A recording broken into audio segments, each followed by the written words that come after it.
کہاں جا رہے ہو بن حریث؟ خدا نے چاہا تو میں ممبر پہ جا کے آج خطبہ پڑھوں گا۔ کس مناسبت سے؟ میں امیر ابن زیاد کی حکومت کا نائب ہوں۔ امیر ابن زیاد خود رے کی کون سی جہنم میں چلے گئے ہیں کہ آپ کو اپنی حکومت کا نائب بنا دیا ہے انہوں نے؟ استغفار کرو امیر، نہ تو میں عمر سعد ہوں اور نہ ہی یہ لوگ جو کھڑے ہیں عورت ہیں۔ عامر ابن مسعود، ہنگامہ مت کرو، بیٹھ جاؤ۔ یہ دو افراد جو تم دیکھ رہے ہو قاصد خلیفہ ابن زیاد ہیں، ان کی جانب سے کوفے کے مومنین کے لیے پیغام لائے ہیں۔ خدا کی پناہ، کیا آپ لوگوں نے سنا؟ ابن زیاد اپنے آپ کو خلیفہ کہلوا چکا ہے، اور یقیناً اس کا پیغام بھی یہی ہوگا کہ کوفے والے اس کی بیعت کر لیں۔ کچھ تو شرم کرو کوفے والو، خدا کے گھر کا ممبر کیا اس قدر لاوارث ہو گیا ہے کہ ہر نااہل اور کم حیثیت شخص اس پر بیٹھ جائے؟ تمہارا ممبر و محراب سے کیا واسطہ؟ اے بدتمیز عرب، اپنے منہ سے زیادہ بڑی بات کر رہے ہو۔ کیا تمہارا سر جسم پر بھاری ہو گیا ہے؟ خلیفہ مرا ہے مگر اموی حکومت نہیں مری ہے۔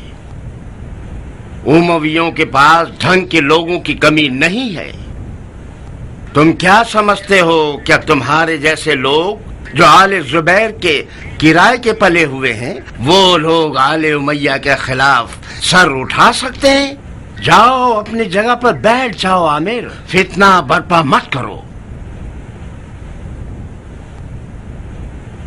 اے کوفہ کے لوگوں، اے کوفہ کے رہنے والوں، یہ جان لو کہ بصرہ والوں نے ابن زیاد کی بیعت کر لی ہے۔ بصرہ والوں نے بہترین کام کیا۔ خلیفہ کے نائب کو دیانتدار اور دین کے احکام سے واقف ہونا چاہیے۔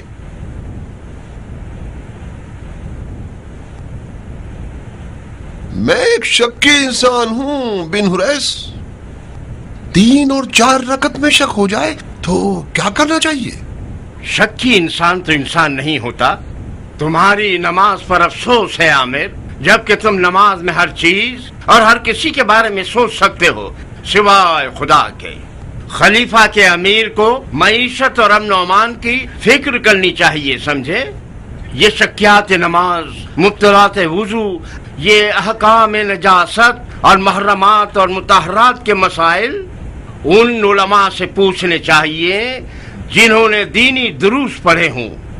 یہ علماء امیر کی دسترس میں ہوتے ہیں اور لوگوں کی دینی مشکلات بھی حل ہو جائیں گی۔ منظور، بالفرض میں ایک بڑے گھرانے کا وارث ہوں۔ خدا جانتا ہے کہ نہ میں سستی کرتا ہوں اور نہ بغیرت ہوں۔ دن رات اپنا خون پسینہ ایک کر دیتا ہوں مگر اپنے گھرانے کا پیٹ نہیں بھر سکتا۔ جبکہ میں ایسے مسلمانوں کو دیکھتا ہوں جن کے گھر کے کتے بلی بھی میرے گھر کے بچوں سے زیادہ سیر ہوتے ہیں۔ آپ جو کہ لوگوں کی معیشت کی فکر میں ہیں، یہ بتائیے کہ میں کیا کروں، جبکہ نہ تو میں حرام کر سکتا ہوں نہ چوری کر سکتا ہوں۔ جاؤ مر جاؤ، تم زندہ ہی کیوں ہو جب اپنے گھرانے کا عزت سے پیٹ تک بھی نہیں بھر سکتے؟ کس نے کہا تھا کہ گھرانہ اتنا بڑھا لو کہ ان کا پیٹ بھی نہ بھر سکو؟ اس منطق کے تحت آپ میں سے اکثر لوگوں کو مر جانا چاہیے، کیونکہ آپ تنگ دست ہیں۔ جہاں تک ہم جانتے ہیں، خلیفہ اور اس کے کارندوں کو سنت رسول پر چلنے والا ہونا چاہیے تاکہ وہ مظلوم کا حق ظالم سے چھین کر لے۔ شاباش عامر، شاباش۔ خلیفہ اور اس کے کارندوں کو عادل ہونا چاہیے تاکہ نہ ہی کوئی مسلمان زیادہ کھانے سے مرے اور نہ ہی کوئی مسلمان کم کھانے کی وجہ سے۔ خدا عامر، شاباش۔ تم تو آل زبیر کے طرفدار ہو،